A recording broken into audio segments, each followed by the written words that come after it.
The free market just tells you or shows you the right direction and leads you to like a better life, better career, healthier relationships with people. It's wild that this Bitcoin, like digital money, just has this big impact on basically every single aspect of your life.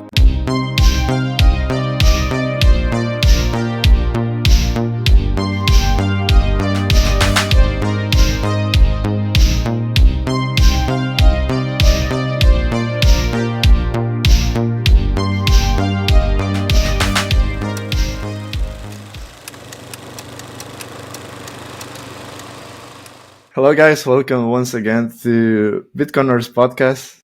Again, this is the second episode of this partnership that we had with Bitcoin Film Festival.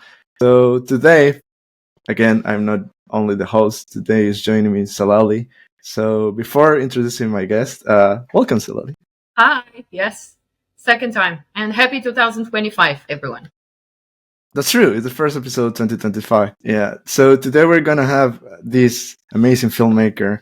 He's also a content creator. Probably you know him because he has done a lot of work in the Bitcoin space, understood all about decentralized technologies. He has produced provocative documentaries, including the first Nostr documentary titled Social Media is Broken. Can we fix it? So probably you have a hint right now who this guy is. I want to welcome Max DeMarco. Welcome, man. Hello, thanks, man. Thanks for having me on. I'm excited for this one. Yeah, it will be amazing. Right, so Siladi is going to be co-host, also going to make you some questions, but I always like to start the podcast if you can tell us a little bit about you so people can learn a little bit about your background and how you got into the Bitcoin space.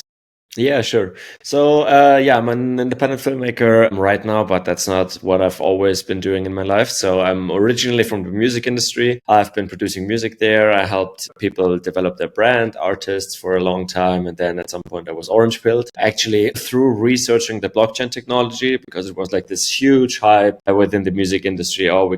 The blockchain industry, blockchain technology is going to solve all the problems the music industry has. So I researched and all of this and was involved in a pilot project. And from there, I then discovered Bitcoin and kind of understood that it's not necessarily only about the technology, but it's more about understanding what money is about. And then I wanted to contribute in the space and get out of my fiat job and started editing podcasts, because music industry, I was trying to see how can I adapt my knowledge of the music industry into the Bitcoin space. And suddenly like all of those Bitcoin podcasts popped up and the production quality was pretty bad. So I reached out to them and told them that I can help them to produce those podcasts, which then grew into a whole agency, which I'm still running and I'm still focusing on.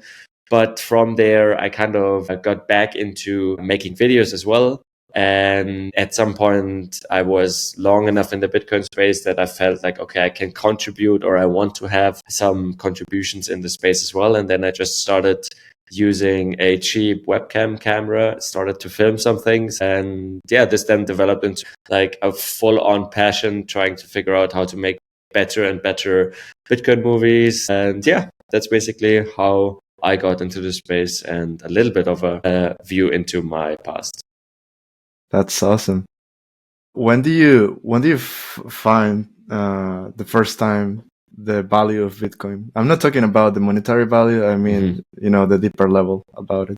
Yeah, I think the first time where it really clicked for me was when I was debanked. So in Germany, I was debanked at some point because some small thing. And it was just like they didn't even communicate with me. It was just like, here we have this transaction which kind of got flagged. It was because I did a peer-to-peer transaction. And exactly. And then it was like, okay, then it became real. Like this feeling of you actually don't own your money. You just need to trust another institution that they hold the money for you. And this was the point where I was like, okay, actually owning the money and being able to hold your own keys is such a powerful concept that before that only was an idea. But once I actually got debanked, I was like, oh, okay, this is more important than I thought. And this kind of changed the whole perspective on Bitcoin for me. Wow, that's super awesome and really interesting. Yeah. Go ahead, Saladi. Do you want to say something?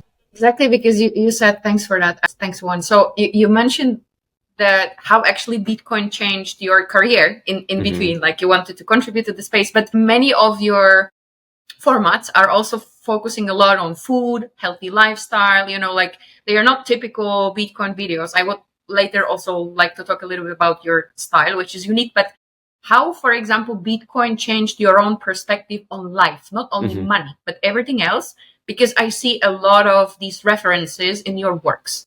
Yeah. So Bitcoin changed my life completely. Like I would say, without Bitcoin, I wouldn't do the content as well or live the life I do. Because before that, like the music industry is pretty much completely fiat. So what I didn't like about it is they just pushed money on marketing different artists without really valuing their work or trying to make good music anymore. And my life was kind of just not focused on the long term as it is now.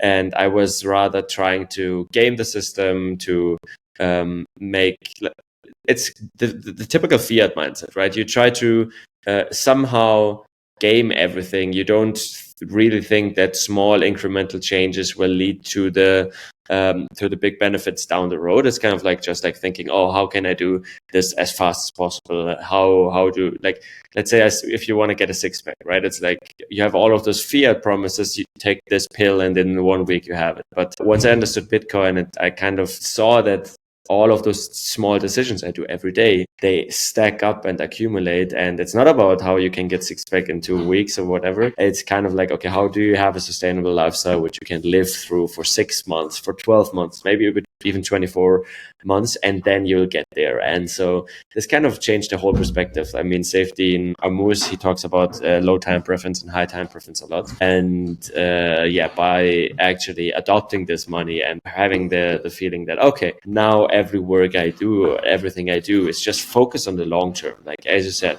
I'm focusing on living a healthier life, focusing on doing Bitcoin content.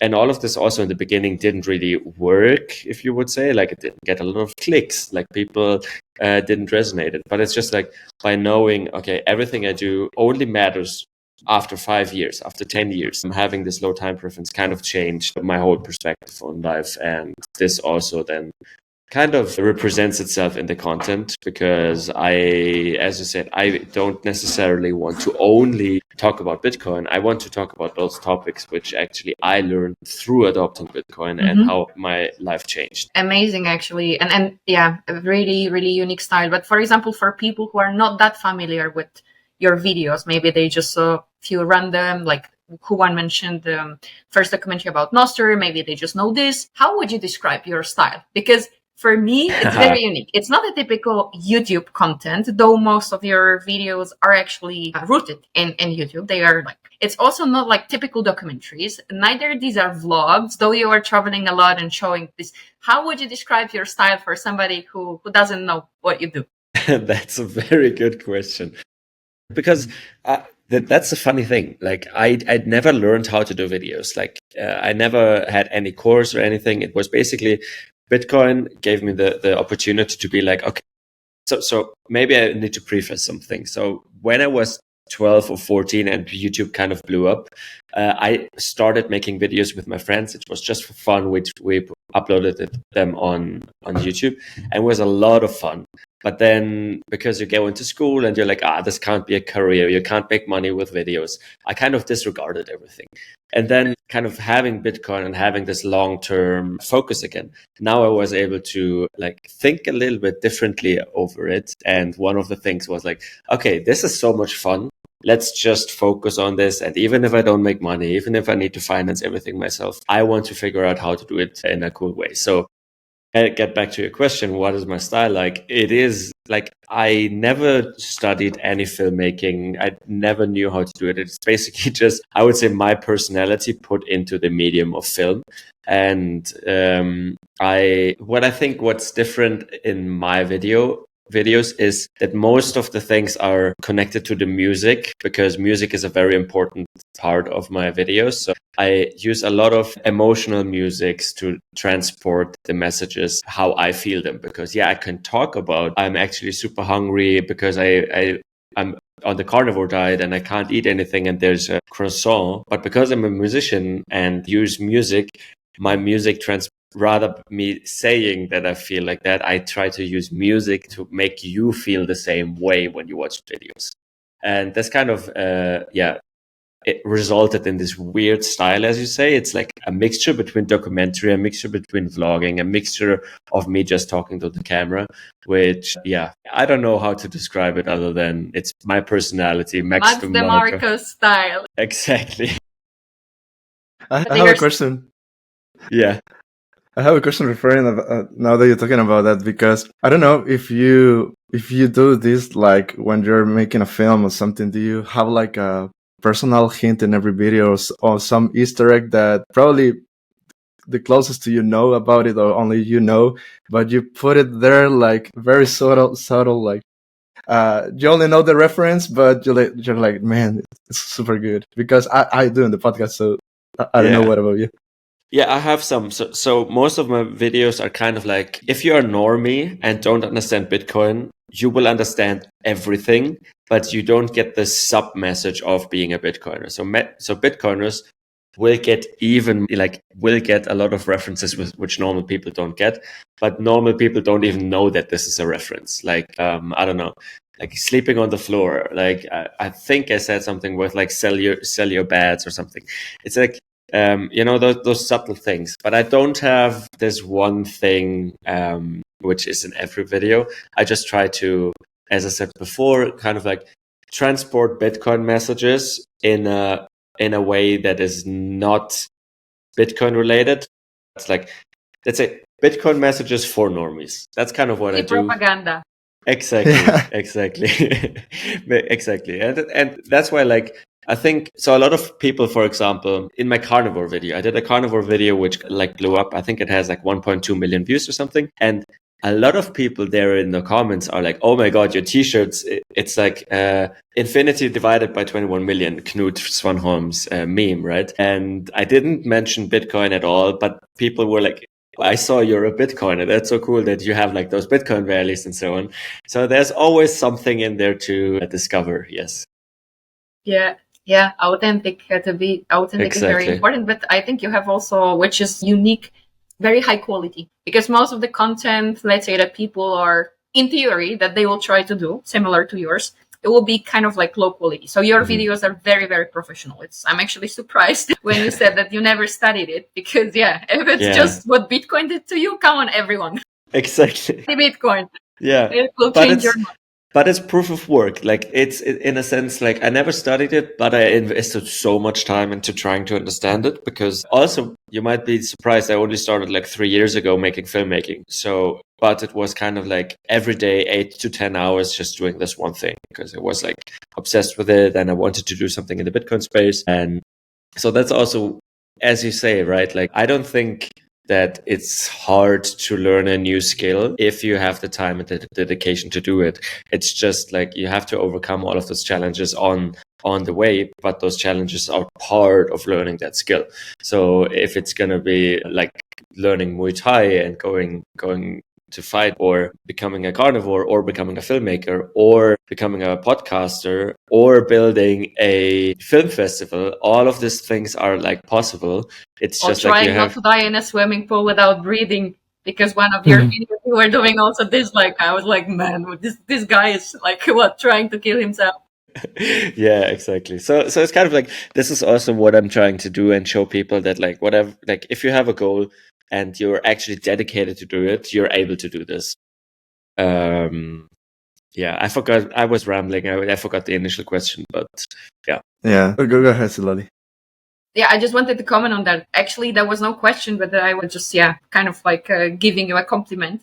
But what you just said, I don't know, Juan, if you also agree, and maybe even like specific examples in El Salvador. But what you said is proving, especially for me as a Bitcoiner, that we don't need to, have a certificate, a diploma, which is so typical in a standard world. Again, don't ask for permission, just do it, learn on your own. You can be anyone. And also to what you said at the very beginning, as a teenager, you were maybe talented, you could develop and then have a nice career or whatever, right? But you gave up on this YouTube stuff because it was not profitable. That's so fiat, right? Now I also learned in the last, I don't know, maybe 10 years, like so many different things that are completely different than my university let's say, type.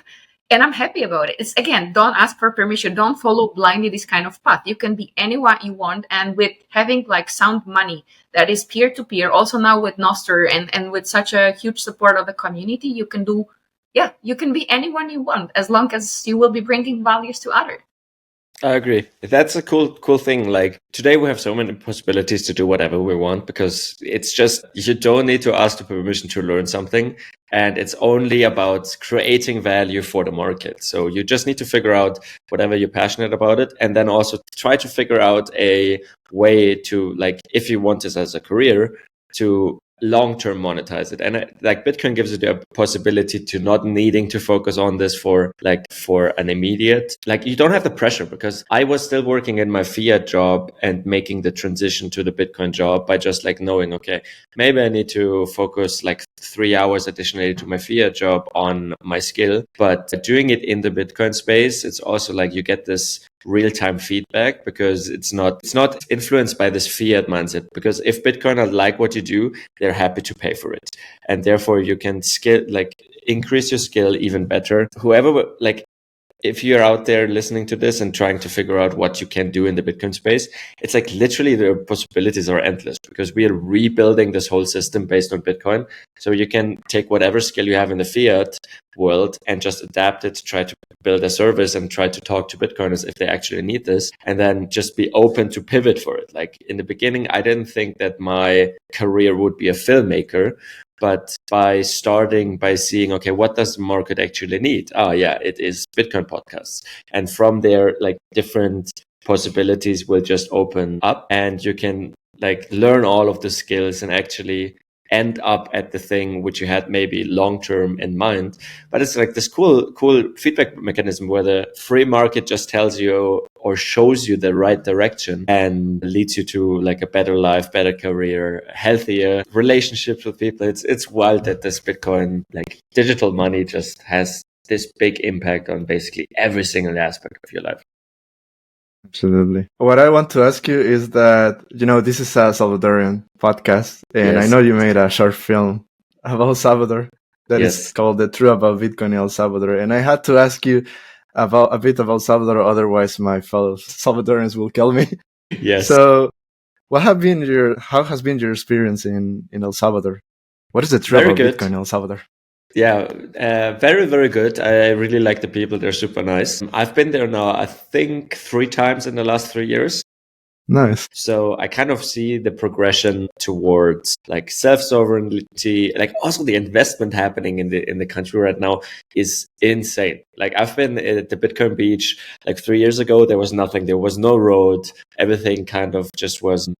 Yeah, it was like the small town where like literally you needed to go over like through the river to get from one side to the other one. And now you have like this whole infrastructure happening and like all of this like hotels coming there. And I get that some locals might be a little bit having some tensions there, but it's just, I think just one thing which is really great to see is that like all of the people that I met have a very, very positive view of the future of their country. And I think this is the one thing which I really resonated with, that like everybody's just like, oh yeah, we might have had this really, really hard history, but this is now the first time that we actually feel like the future we're heading towards to is a positive one and we want to contribute. So I think this is the one thing where I was like, okay, the spirit of El Salvador is really into the right direction. One thing which I also noticed was, of course, Bitcoin adoption is a little bit stagnant. I think with education, what Mi Primer Bitcoin does there is really, really great. I think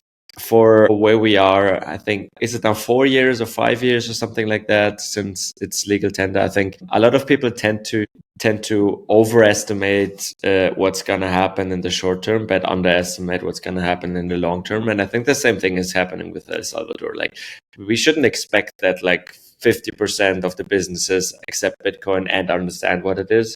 It's enough where they are right now, like even 10 to 20% of the businesses or whatever the official number is. I think this is a great start for our country, and mixing this with this positive future. I think El Salvador, if they do everything or like they keep going down the road they've been going down the last years, I am very positive that this is going to be a very prosperous country in the future.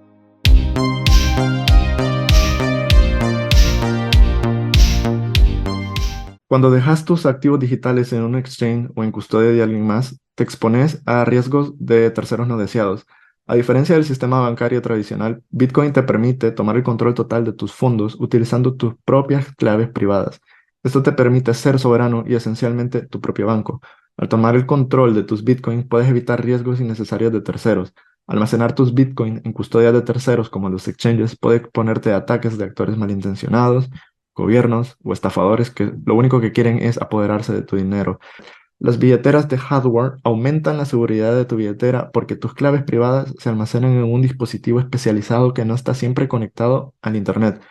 Como te he dicho antes, mantener tus claves almacenadas en un dispositivo en línea puede exponerte a factores adicionales de ataque, por lo que se recomienda usar una billetera de hardware al almacenar grandes cantidades de Bitcoin durante largos periodos de tiempo. Jade es una billetera de hardware no custodial para Bitcoins y Liquid que ofrece opciones de firma simple y firmas múltiples. Yo personalmente lo utilizo para almacenar mis Bitcoins, ya que me siento mucho más seguro manteniendo mis Bitcoins en una billetera fría que en una almacenada, por ejemplo, en mi teléfono. Si estás pensando en adquirir uno para ti, no olvides utilizar el código de descuento de nuestro show, BitCorner Podcast. De esta forma estarás apoyando directamente el show y además obtendrás un 10% de descuento para la compra de tu billetera fría. Yeah, absolutely. I think this is one of the main things that I perceive as well, personally as a Salvadorian, because at first we didn't have the tools, and then we didn't have the environment. I mean, the healthy environment, right? We had all this violence. Now that was removed, so now people have the opportunities. But the good part, I think, is that also what the government did is to give the two choices, right? You can develop your own thing in the fiat world, or you can do it in the Bitcoin world. And as you mentioned, I think it's just going to be time. You cannot orange peel everyone at once, just timing. But once they will see the benefits of it. I mean, also the thing is like Bukele got a lot of pushback with Chivo and all of that stuff. Yeah. But like now seeing what happens in the US, it's kind of like still he did a lot of things right, you know? And I think it's just like you got to honor that he didn't try to push any other coins. And as you say, it's just going to take some time. And like for the fact that it's only been there for a couple of years, and in the grand scheme of things, like adopting such a new digital form of money, I think it's a great way. And yeah, everybody I talk to in El Salvador is very positive about Bukele, about Bitcoin. Like, not a lot of them understand it 100%, which I think also say like, it's fine. You don't need to understand it correctly instantly, but at least the people are open to it and it's going in the right direction. It's the same thing with like the six-pack analogy we had before, right? Don't expect it to change within 1 week. Just give it maybe with this 5 to 10 years, and then at some point you have like this sound fundamental and you can build everything on top of it. Absolutely. Silali also told me that you went to the Adopting Bitcoin conference. Do you guys manage to be there at the same time as you saw each other? Yes. It was very cool this year. I really enjoyed it. The venue was awesome. Like outside, I'm a very big outside conference maxi, because I like always like inside the conferences, it's always blue light, everything kind of, it's just unnatural. And I just love conferences outside, and half of the conference kind of was outside. You had to go from stage to stage, which was like the rain, which I exactly. Yeah, that is right. I didn't want to say anything. You know, Shalala is waterfall. I experienced the waterfall on me and all my stuff, so. That's true. Yeah, for you it wasn't the best weather. That's true. Mm-mm. For kids, for you, for materials. Yeah. But anyways, do you want to add anything, Solalit, about adopting Bitcoin or Salvador in general? I mean, since you already mentioned adopting Bitcoin, so maybe this is a little bit of a gossip, maybe my misunderstanding, but referring to the first documentary that you made, the Nostr, right? Yeah. So Tanya, she was running this traveling Nostr booth this year. Yeah. So it was like Colombia, Salvador, and Brazil, was it?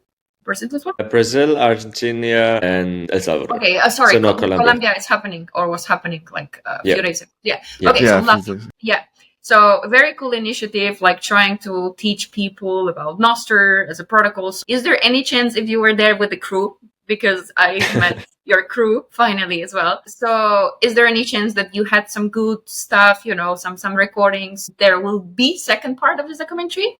Yes, actually, there is something in the works. So we filmed a lot of stuff, but it's kind of like what I'm aiming to do is a very, very big project. And so it's bigger than I actually anticipated as well. So we're still in the weeds of figuring out some stuff because I want to do this big this time. So it's also probably going to take another year until it's out. I was hoping to have another premiere in May. No, I'm sorry. Okay, then next year. Exactly. It's going to be a big project, so that therefore everything is kind of like fit. We used it to film some stuff because obviously it's super cool to have all of those different countries connecting with Nostr and Bitcoin. But yeah, there is potentially, or there is something in the works, and let's put it that way. It was okay, good. So it's spoiler for 2026. Exactly. Yeah. An exclusive, I will say. Don't That's touch awesome. Yeah. Breaking news. Actually, I want to ask you something, but because I just realized that probably I have never talked about Nostr in the podcast. It's very Bitcoin related and focused on. So I don't know if you can give like small explanations to the audience what is Nostr about. Yeah, it's basically a way to own your digital identity in a sovereign way. It's similar to what I said with owning Bitcoin, how it changed my life, like being debanked, right? Why do we own Bitcoin? Because we want to have the sovereignty over the money ourselves and not have anybody else be able to influence it. And Nostr is basically the same thing with your internet identity, with your social media account, with anything you want to do on the digital realm, which is connected to your identity. So you hold your own keys to that. You have no company who can deplatform. You have nobody who is able to influence what you're posting or anything. It's literally you. And it's the equivalent to holding Bitcoin. It's the most sovereign way to hold your money. So a Nostr is the most sovereign way to hold and manage your internet identity. If I may just add something, because I'm really sad personally, like I'm crying inside when people talk about Nostr as social media. I mean, it's a protocol, which means we can rebuild the entire internet based on that. The same as we are rebuilding the world and parallel, like we are building a parallel reality thanks to Bitcoin. First of all, Nostr is linked one-to-one with Bitcoin Lightning Network. Second, you can rebuild, and pretty quickly from what I've heard, so it's not that complicated. You can build any application. So on Nostr, we have already equivalents of many different social media. We have websites, we have CMS equivalents, we have live streaming, we have everything, blogs. So if somebody is like tired, because social media can be also toxic and tired, if somebody doesn't feel like having another account, they can also check something else. And I think it's perfect for creators and artists, because you can monetize. So instead of Facebook, TikTok, Instagram, whatever is out there, instead of giving somebody a like, you can send them a tiny fraction of Bitcoin. So the same way you can earn, and it feels so great. Yeah, that's the power of Nostr as well. What you said is important, like this identity. But another thing is that you can monetize your stuff and you can rebuild anything you want. So, and if somebody already did it, you can join and use it. Yeah, it's super easy to use. Yeah, there are so many different angles which you can use Nostr for. It's basically like Bitcoin, you can use the Lightning Network, you use Bitcoin to encrypt stuff and so on. It's kind of like Nostr also has so many different use cases, and it really depends on what you're trying to achieve. Like, do you just want to post pictures which nobody can download? Are you a content creator who wants to have a way that your fans can send you money without any transaction fees and it's directly peer-to-peer? You can use Nostr. It's kind of this very exciting space which is evolving right now, and we're still trying to figure out what all the use cases are. But that's kind of the cool thing, because it's so early. It's like the internet. You see, okay, we have this technology, but what do we actually want to use it for? And this is like what developers, users, and businesses are trying to figure out right now. And as I said, or like, yeah, there are so many different apps which you can just use live streaming. And I personally really like Primal. So if you haven't used Nostr before, you can basically just go into the App Store, download Primal. It's a very easy onboarding experience and feels like Twitter. Just the difference is that you own the keys and nobody else can deplatform you. Absolutely. I'm very fan of Primal as well. I love the UI. It's super easy to use. So you should give it a shot, guys. Yeah, it's awesome. Another thing that I want to ask you, because you mentioned that you were working on a big project. Lali told me a little bit about a big project. I don't know if I have green light to talk about this. Awesome. Yes. You're making a media Bitcoin production company, so called Fancy. So can you talk a little bit about that? Yes, sure. So I co-founded with a good friend of mine, Bitcoin media company.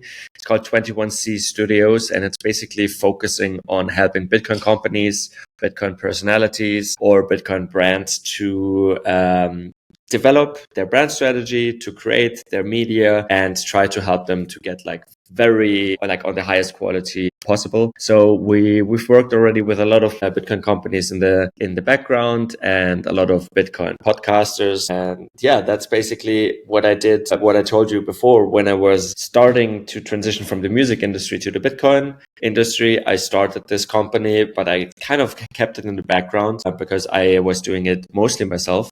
And now we're actually scaling up, and now we have the possibilities to actually help more and more companies to do that. So if you're a podcaster who needs help to edit their videos and wants to increase the quality, you can come to us. But also if you are a company which needs highlight reels or even just advertisements, we are kind of the company who will help you to do proper Bitcoin videos and not fiat videos. That's what we say, what is differentiating ourselves. And can you tell a little bit about the difference? I mean, for people that is listening the first time about this, how could you differentiate between the traditional media and between this one? Yeah, sure. So one thing I think, if you need an agency or work with anybody, it's super hard that they actually understand Bitcoin. Let's say you have somebody talking about the difficulty adjustment. You would need to tell the media agency what the difficulty adjustment is, why it's important, how to actually put it into visual animations and so on. So everybody in our team is a Bitcoiner. So first of all, you work with Bitcoiners, and therefore all of the messaging which we've been working on is from Bitcoiners for Bitcoiners. So it's not about making clickbaity stuff or making all of those, just to go viral. No, we want to actually provide the value which then transports the message longer term. Again, six pack. What's a six pack? Okay, you have a 6-pack video is oh, I have this hook on here and there, and maybe it goes viral, but it's not going to resonate with the right people. It's just in the feed. So we want to help the companies to actually help connect with their target audience to what there for the long term and not just there for the cheap dopamine hits. That's awesome. Lali, would you like to ask something about it? Yes. Yeah, actually, also connecting different dots. So you look like a very busy man. There is one of my favorite quotes, do what you love and you will never work a day in your life. I think Confucius said that. So it looks like you run so many different projects, from the studio to making your videos. Recently, you started a very cool podcast, also super fresh, unique. So yeah, I love it. The proof of health. So many different things. You also before mentioned something about passion, but is it all what you do really a passion, a hobby that is in between help you earn money, or is it your regular job or something in between? Can you evaluate on that? Yeah, I'm full-time. I'm doing this full-time. So everything I do is, as I say, my passion. And that's also why I'm able to do so much, because it's not I'm not waking up and being I need to edit this video or help this company to create their Bitcoin content. It's genuinely what I want to do in life. It's kind of I know I did it for myself with my own YouTube channel and it's fun, but I also know I can help other people to do that. And it's just this kind of keeps me it keeps me motivated every day. Like I wake up and I'm like, oh, okay, what do I need to do? I need to post this podcast to this guy. So it doesn't really feel like work. And because of this, I think I'm just able to do it for such long time every day. So I'm not, because I think if I wouldn't enjoy what I'm actually doing, I would feel burnt out because it's in the Bitcoin space, because it's something which I like to do, telling stories, it's almost like I have now this purpose, be like, okay, I know what I need to do. I know how I can contribute value to the space. And therefore, everything comes way easier than, for example, when I was working in the music industry. So, and also I'm a person, I think that I always want to challenge myself. And I think to progress in life, you always need to be slightly out of your comfort zone. So I always try to push myself out of the comfort zone. And that's why having all of those different projects, like if I would just focus on one, okay, then I would at some point be in my comfort zone again and wouldn't progress as much as if I would add more and more to my plate. And I think this is how me personally, I have been able to progress over the last, probably 20 years or something. So this is also why I do it now with my businesses.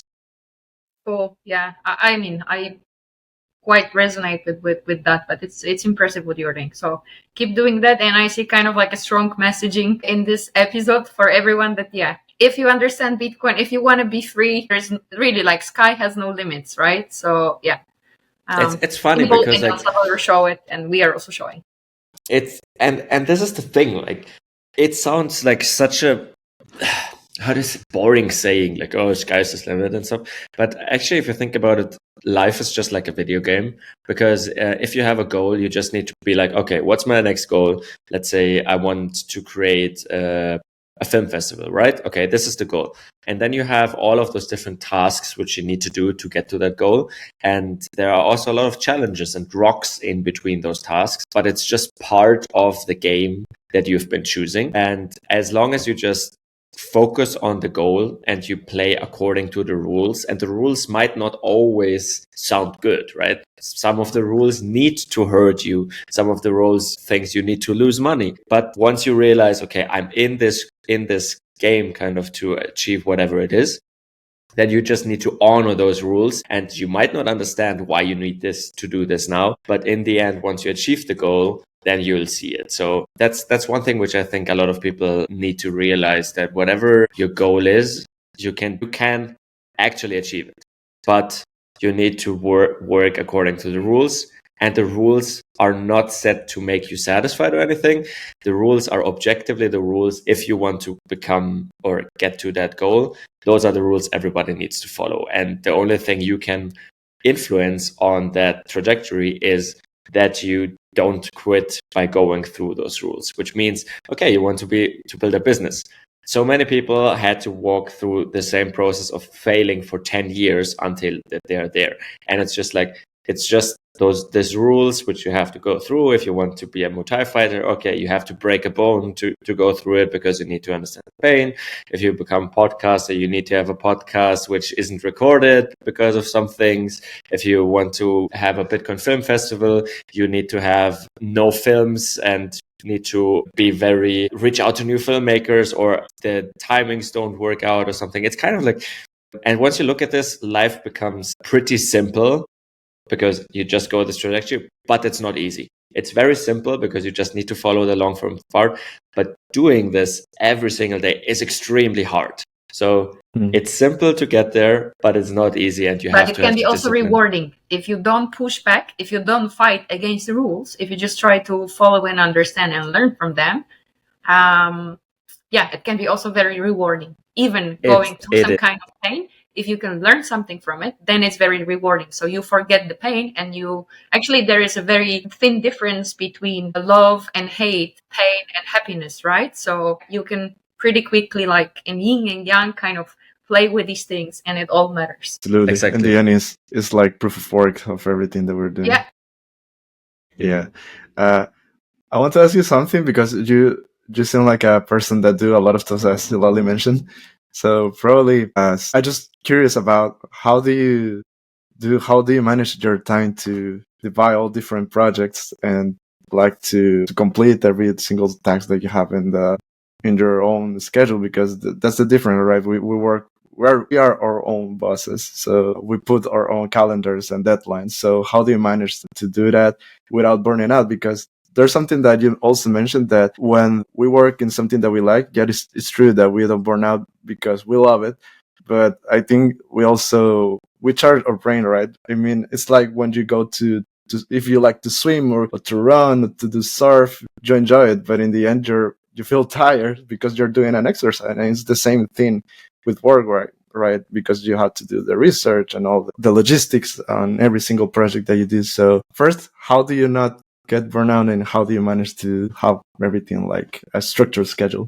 Yeah, I think for me personally, not burning out is really connected with physical activity. As long as I'm working out and using my physical energy to balance my intellectual energy, because most of the working we do today is very much connected to our brains and the intellectual capacity that you put out. And I think a lot of people neglect that like 50% of this should also be within the physical body, because you can't do everything with your brain and then not move your body and not use your body as well. Because if you look at it revolutionary, we've been doing most of our tasks with our bodies. We've been outside all the time, but walking, been hunting and everything, and it's super unnatural to just sit in front of the laptop and do everything. So for me, I figured out that when I work out regularly and have kind of this outlet, then it really much balances everything which I'm doing. And this also incorporates having a good diet, having a good sleep. But all of this kind of comes downstream from me having physical activity. Even my diet is very much connected to that, because sometimes if I'm traveling a lot and I can't work out, suddenly my discipline with the diet goes also down. Like I might eat more than here and like not as much animal based or something. So I just know for myself, this is like the one thing which I need to influence to be working out, and everything else comes downstream. So this is kind of a thing which I also think everybody needs to figure out themselves. And there's also this self-experimentation to a certain degree where you need to do very extreme things. So as in some of my videos, I go very extreme on certain topics to understand how I react on the extremes, to then be able to dial it a little bit back, but knowing where the right mixture between not doing it at all is, or going fully extreme. And yeah, I think that's one thing to how I'm not burning out. And another thing is also how you say, like, to how I'm prioritizing what I'm doing and having all of those different tasks. It's basically, I just look at the tasks which need to be done today, and then I organize them based on the priorities. And some of them are not as important as others. And it's kind of like, I always try to focus on one task before starting the other one.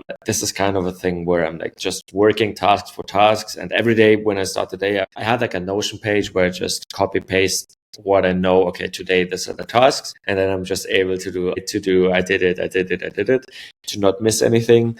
And yeah, but I don't have a special formula where I'm like let's say hyper outsourcing stuff or having this formula to be able to track everything. It's really just a simple to-do list, and I'm just saying like I'm ordering it based on the priorities, and then I'm just like checking it if I've done it. So absolutely. So Lily, do you want to say or add something about it?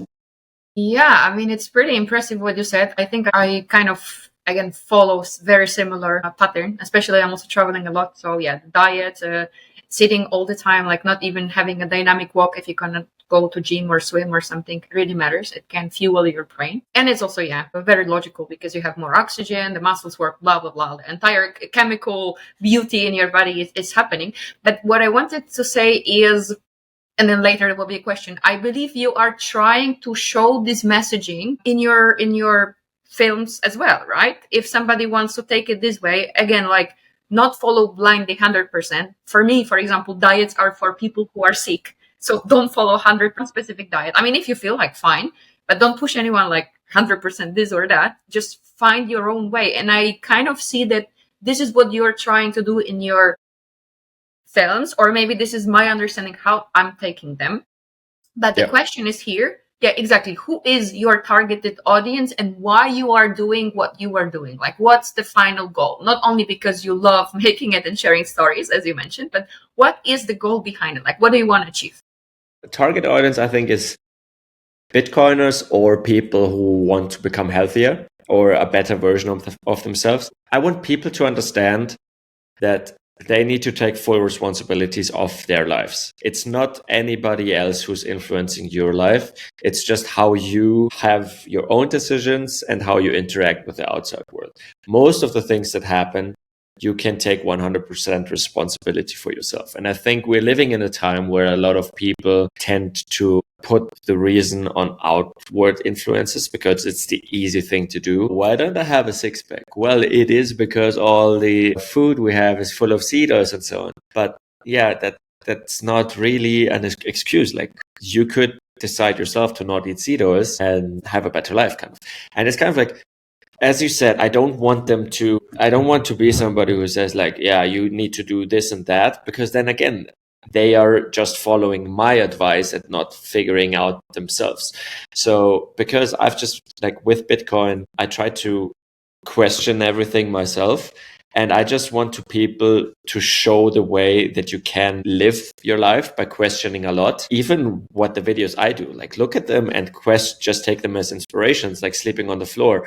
Is it actually true what Max did when sleeping on the floor? Just try it. Verify it for yourself. Don't trust me. I'm not the expert. That's what you did as well. Exactly. And then from there, you can take your own considerations for your life. And I think this is my message, which I want to put out there, is like, there are so many things where you just can't take responsibility, your money, your health, your relationships. And I kind of just want, first of all, learn those topics myself, because I'm not perfect. I'm still on the journey as well. So by doing this and showing what I learned, I hope that people will like take responsibility about those things themselves and go on a similar learning journey. And yeah, so that's basically why I do it. And I think I always tend to say like we shouldn't wish that the world we want to live in is gonna just happen by waiting.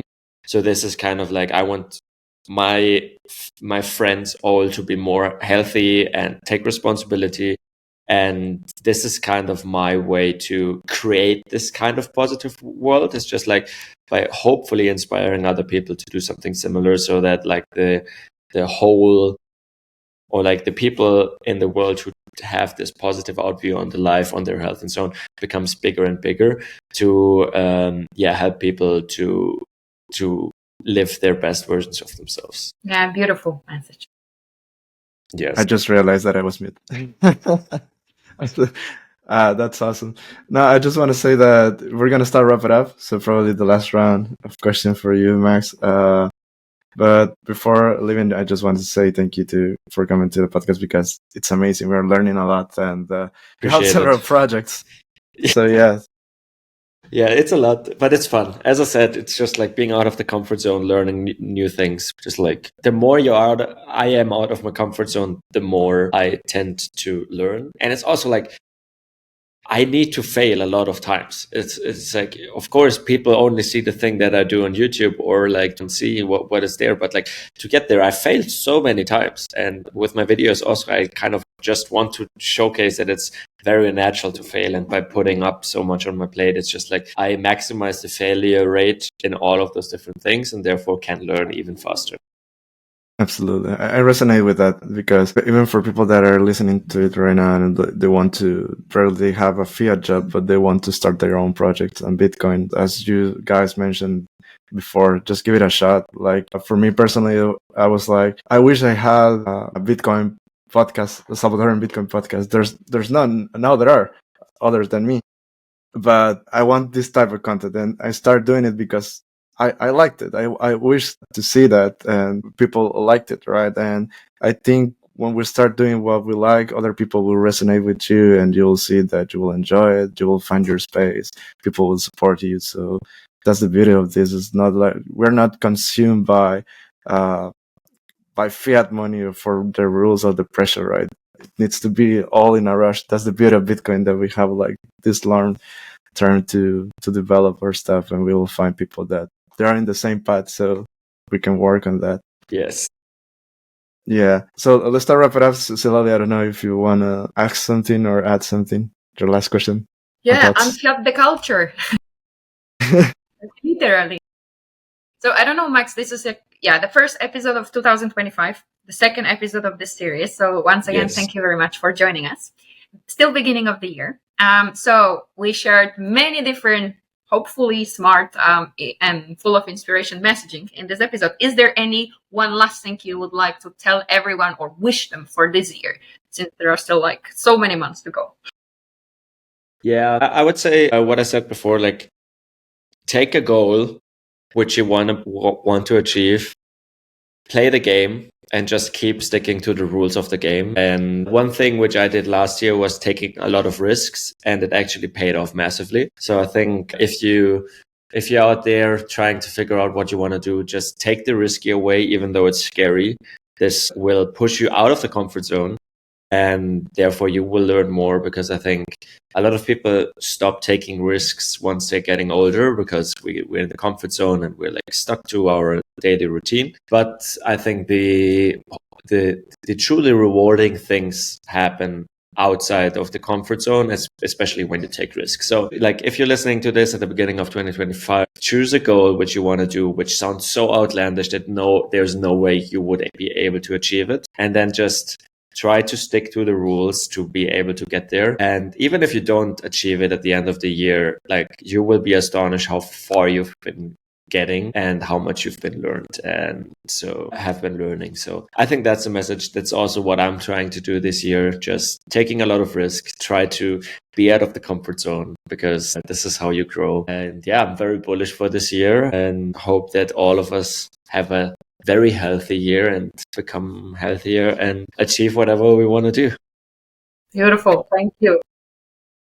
But that's true, guys. Do workout. It's way different when you work out. Like you feel energized, happier, healthier, everything for real. Yes.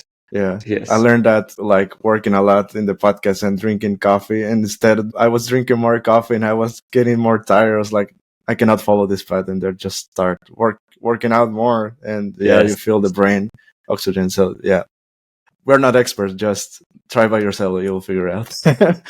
Exactly. Yeah. And my last question is, like Silali, that should mention that we're at the beginning of the year. Anything, future projects that you can share with us that's coming next, or conference that you're going, and where can people find you? Sure. So future projects, I'm mainly focusing on the podcast right now and trying to get to learn more about becoming healthier. So I'm really focusing on getting cool people on and try to learn from them, because as I said, I'm still on the journey as well with a lot of topics. And you can find me anywhere, my name is Max DeMarco. If you need help with creating content for your brand or for your podcast, reach out to 21cstudios.com. My email is there, basically max@21cstudios.com. And otherwise, I'm very active on Nostr. I'm not as active on Twitter anymore. Nostr is kind of the place where I am, where I'm posting regularly. And yeah, a lot of things happening. As I said, I can't talk about all of it yet, because I also didn't figure out everything myself yet. I have those ideas, but because they are so much out of the comfort zone, I also, before I talk about them, need to figure some things out. So yeah. And thanks for having me on. This was really, really cool. Hope to be in El Salvador soon. You're now in Barcelona, so maybe we're going to see each other there. That was really cool. Yeah, I'm planning to go to El Salvador by the end of the year to adopt in Bitcoin, so probably. Maybe there. We'll see. Sounds good. Yeah, probably. Silali, it was a pleasure again. Max, thank you. Yeah. So thank you guys. See you next month.